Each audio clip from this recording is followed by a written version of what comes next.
আসসালামু আলাইকুম। World cup fever has been started এবং দল ঘোষণা করে ফেলেছে প্রায় কয়েকটা দল। এখন পর্যন্ত আর্জেন্টিনা দল ঘোষণা করেনি। সো আজকে আমরা আলাপ আলোচনা করব ফ্রান্সের দল নিয়ে। কেমন হয়েছে ফ্রান্সের দল? ২৬ সদস্যের দল ঘোষণা করেছে ফ্রান্স। ফিফা বিশ্বকাপে যে কটা দল খেলবে সেই কটা দলই ২৬ সদস্যের দল ঘোষণা করতে পারবে। তবে এর মধ্যে শুধু একমাত্র পর্তুগাল ২৭ সদস্যের দল ঘোষণা করেছে। একজন স্ট্যান্ড বাই হিসেবে আছেন। ওকে, তো আমরা প্রথমে দেখে নিব যে কারা কারা রয়েছেন এই ২৬ সদস্যের তালিকায়, এবং তারপর আমরা দেখে নিব যে ফিফা ওয়ার্ল্ড কাপে আসলে কারা কারা থাকতে পারেন ফ্রান্সের একাদশে। ওকে, সর্বপ্রথম আমি গোলবারের দায়িত্বে যারা আছেন তাদের নামটা একটু বলবো। মাইক ম্যাগনান, তিনি কিন্তু খুব ভালো খেলছেন, ক্লাবের হয়ে দুর্দান্ত পারফর্ম করেছেন, আর ন্যাশনাল টিমের হয়ে কয়েকটা ম্যাচ সুযোগ পেয়েছেন, সেখানে কিন্তু নিজেকে প্রমাণ করেছেন। দিদিয়ার দেশাম এই সুযোগটা হাতছাড়া করেননি, কারণ মাইক ম্যাগনান তার ক্লাব এসি মিলানের হয়ে তিনি যথেষ্ট পরিমাণ এগিয়ে দিয়েছেন তার ক্লাবকে। তারপর রয়েছেন রবিন রিজার এবং ব্রাইস সাম্বা। তারা ন্যাশনাল টিমে যথেষ্ট সুযোগ না পেলেও তাদের যে ক্লাব পারফরমেন্স, সেই পারফরমেন্সটা তারা বজায় রেখেছে, এবং সেই পারফরমেন্স দিয়ে যেই ফ্রান্সের মাস্টার মাইন্ড দিদিয়ার দেশাম, সেই দিদিয়ার দেশামের মন গুলিয়েছে, যে কারণে এই দুজন গোলরক্ষককে রাখা হয়েছে আসলে প্রাথমিক তালিকায়। এরপর ডিফেন্ডারদের মধ্যে রয়েছে লুকাস ডিগনি, এরপর রয়েছে Malo Gusto, Lucas Hernandez, Theo Hernandez. এক ভাই ইতালিয়ান সিরিয়াতে এবং অন্য ভাই খেলছেন হচ্ছে সৌদি প্রো লিগে।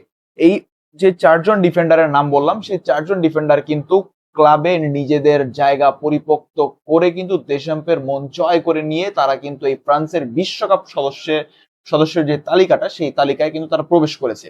এবং Theo Hernandez, he is absolute brilliant in France jersey. ফ্রান্সের জার্সি গায়ে তিনি একেবারে ব্রিলিয়ান্ট, তার কোনো জুড়ি নেই ফ্রান্সের জার্সিতে। এরপর রয়েছেন ইব্রাহিমা কোনাতে, লিভারপুলের এই ডিফেন্ডার।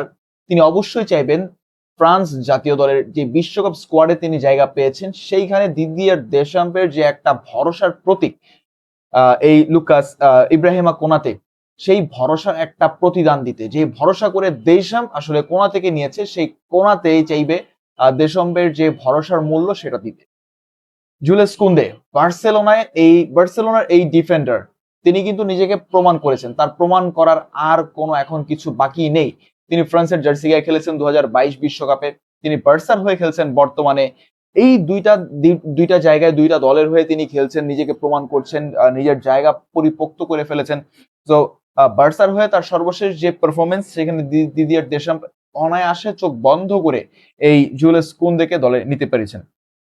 এরপর রয়েছে ম্যাক্সান্সে ল্যাক্রোইক্স এবং উইলিয়াম সালিবা এবং জায়ত উপামেকানো বায়ার্ন মিউনিখে তিনি একেবারে তার জায়গা পাকাপোক্ত করে ফেলেছেন, অর্থাৎ তিনি কিন্তু একেবারে সেট বায়ার্নের ডিফেন্সিভ লাইনে, এবং তার জায়গা কিন্তু ফ্রান্সের ডিফেন্সিভ লাইনেও একেবারে সেফ। হ্যাঁ, এখন এখানে ইব্রাহিমা কোনাতে রয়েছেন, জুলেস কুন্দে রয়েছেন, লুকাস হার্নান্দেজ, থিও হার্নান্দেজ, মালো গুস্তো, এরপর রয়েছেন লুকাস দিগনি। এইসব ডিফেন্ডাররা থাকা সত্ত্বেও জায়ত উপামেকানো একাদশে জায়গা পাবেন কিনা সেটা হচ্ছে এখন দেখার বিষয়। তবে জায়ত উপামেকানোকে জায়গা পেতে হলে করতে হবে একটু হার্ড ওয়ার্ক, এবং লাস্টে বায়ার্ন মিউনিখ যে ডিএফবি পোকালটা জিতলো প্রায় ৬ বছর পর, সেখানেও কিন্তু জায়ত উপামেকানো কিন্তু ছিলেন স্টার্টিং লাইনে। তারপর উইলিয়াম সালিবা, আর্সেনালের হয়ে এই উইলিয়াম সালিবা খুব ভালো পারফরমেন্স করে গেছেন। মিডফিল্ডারদের মধ্যে রয়েছে এনগোলো কান্তে, যিনি ভরসার প্রতীক। অধিনায়কের আর্ম ব্যান্ডটা যার হাতে উঠবে, ইটস নট শিওর, বাট উঠতে পারে। মানো কোনে, আদ্রিয়ান রাবিওট, অরলিয়ান চুয়ামেনি এবং ওয়ারেন জাইরে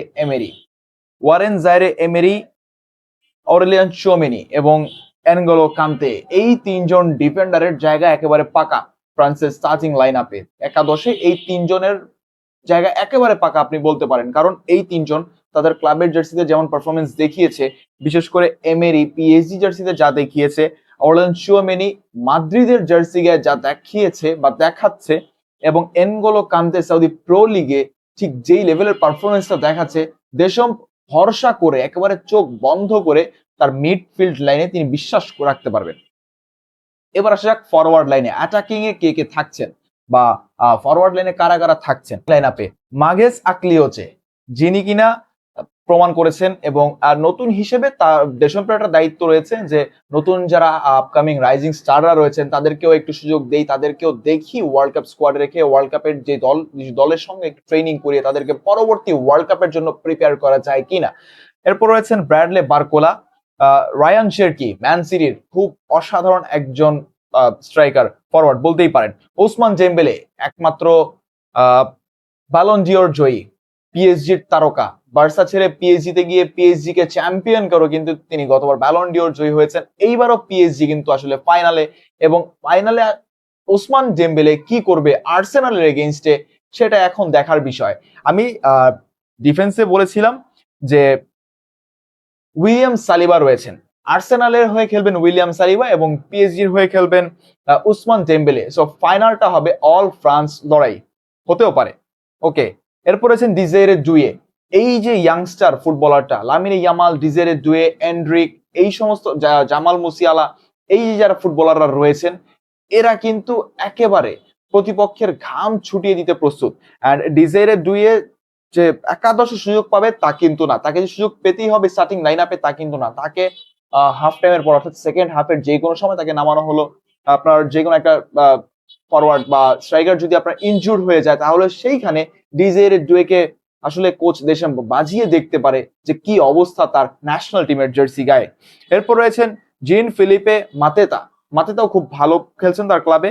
এরপর রয়েছেন Kylian Mbappe, the Madrid number 9, তিনি কিন্তু খুব ভালো খেলছেন এবং তার আর কিছু প্রমাণ করার নেই মাদ্রিদের জার্সি গায়ে, পিএসজির জার্সি গায়ে, তারপর ফ্রান্স ন্যাশনাল টিমের জার্সি গায়ে তার কিন্তু আর কিছু প্রমাণ করার নেই। যদি গতবার আর্জেন্টিনা যদি চ্যাম্পিয়ন না হয়ে ফ্রান্স চ্যাম্পিয়ন হতো তাহলে কিন্তু পেলের পর কিলিয়ান এমবাপ্পে তৃতীয় ব্যক্তি হতেন যিনি কিনা back to back world cup champion হয়েছেন, ট্রফি জিতেছেন। তবে টানা 2টা ওয়ার্ল্ড কাপে খেলা, it's not a cup of T for everyone, but Mbappe সেটা করে দেখিয়েছেন।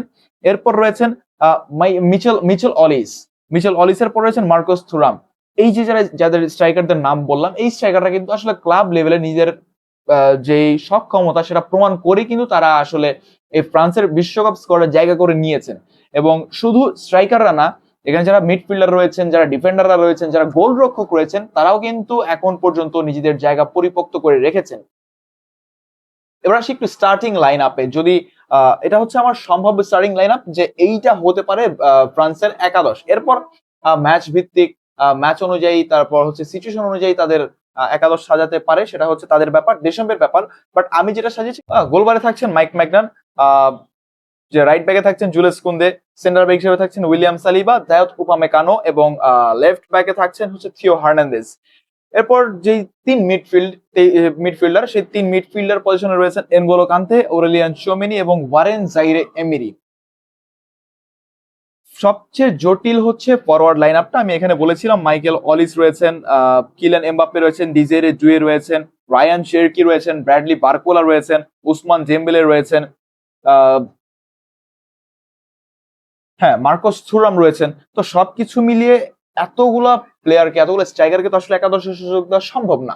তো সেই ক্ষেত্রে উসমান ডেম্বেলে, কিলিয়ান এমবাপ্পে এবং মাইকেল অলিস এই তিনজন সুযোগ পেতে পারেন স্টার্টিং 11-এ ফ্রান্সের হয়ে। প্রতিটি ম্যাচে না বলা গেলেও কয়েকটি ম্যাচে, তবে ম্যাচ বাই ম্যাচ তাদের স্টার্টিং 11 চেঞ্জ হতে পারে, ফরমেশনটা চেঞ্জ হতে পারে। আমি 4-3-3 ফরমেশন সাজিয়েছি, এই ফরমেশনে ফ্রান্স প্রায়শই খেলে।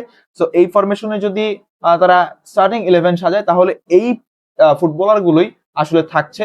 সো দিন শেষে ফ্রান্সের স্কোয়াডটা সবচেয়ে শক্তিশালী হয়েছে এবারের বিশ্বকাপে।